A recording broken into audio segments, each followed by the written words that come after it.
군 성범죄 사건은 가해자와 피해자가 사건 초기부터 즉시 분리되는 것이 원칙이기 때문에 분리 조치를 통보받은 시점부터 바로 변호사의 도움을 받는 것을 추천드립니다. 원인은 군인 성범죄의 특징, 그리고 혹시라도 군인 신분으로 성범죄 사건을 연루되었을 때 그 대응 방법에 대해서 말씀드리겠습니다. 성범죄 사건이라고 하는 것은 강간, 강제추행, 성희롱, 그리고 성매매 등이 포함되는데 이 중 군인 성범죄가 가장 많이 일어나는 것은 바로 강제추행, 그리고 성희롱 사건 등일 겁니다. 군 내에서의 성범죄는 크게 두 가지로 범죄될 수 있을 것입니다. 군 내에서 군 간부, 즉 여성에 대해서 이루어지거나 그리고 군인이 병사에 대해서 이루어지는 범죄입니다. 특히 최근에 더 다수가 문제되는 것은 간부의 병사에 대한 사건입니다. 간부는 최근에 인권의식이 높아졌음에도 불구하고 계급이 낮은 병사들에 대해서 훨씬 쉽게 다가가고 병사들의 가슴 부위나 옆구리, 엉덩이 부위에 대한 터치가 훨씬 쉽게 이루어지고 있습니다. 물론 남성인 간부가 남성인 병사에 대해서 그와 같은 스킨십이 있었다고 할지라도 해당 병사가 권투복을 입고 있는데 제 가슴 부위를 찔렀어요. 제가 성적 수치심을 느꼈습니다. 제 엉덩이를 손으로 때렸는데 성적 수치심을 느꼈어요. 라고 주장을 한다면 해당 범죄가 단순히 품위유지 의무 위반, 폭행 가혹행위가 아니라 군인 등 강제추행죄로 전환되어 훨씬 사건이 심화될 수 있습니다.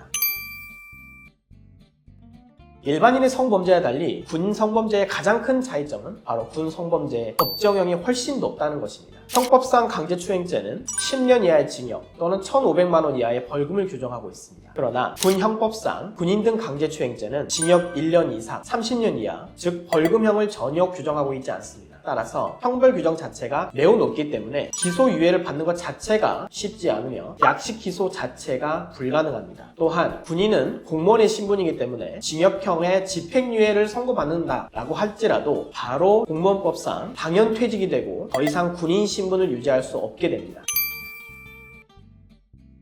군인 신분으로 성범죄 사건에 연루되었다면 사건 초기부터 제대로 된 대응을 하는 것이 매우 중요합니다. 군 성범죄 사건은 가해자와 피해자가 사건 초기부터 즉시 분리되는 것이 원칙이기 때문에 분리 조치를 통보받은 시점부터 바로 변호사의 도움을 받는 것을 추천드립니다.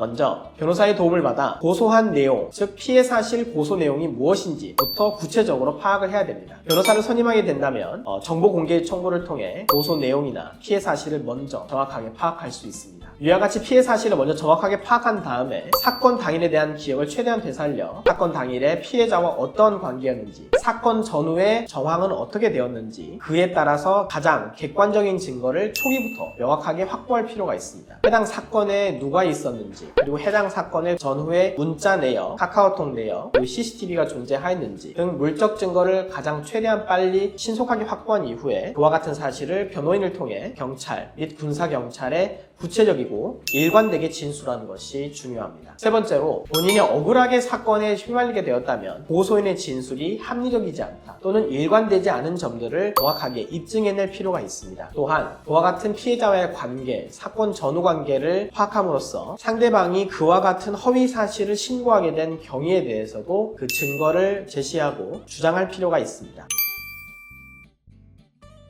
일반적으로 국선 변호사가 선임되는 경우도 있지만 국선 변호사는 원칙적으로 재판 단계부터 선임이 되고 개입이 가능하므로 이미 그 사건인 재판이 돌입되었다면 모든 수사가 종결되었다는 것을 뜻합니다. 따라서 국선 변호사가 투입이 되는 것은 수사가 종결된 이후에 재판이 진행되는 시점에 투입이 되기 때문에 본인이 분리 조치가 된 사건 초기부터 군 사건의 특수성을 이해하는 전문 변호사가 선임되어 수사 단계에서부터 사건 초기부터 전문적인 조력을 받으실 필요가 있습니다. 오늘은 억울하게 군인의 신분으로 성범죄를 고소를 당했을 경우 어떻게 대응하는지에 대해서 설명을 드렸습니다. 오늘도 영상을 시청해 주셔서 감사합니다.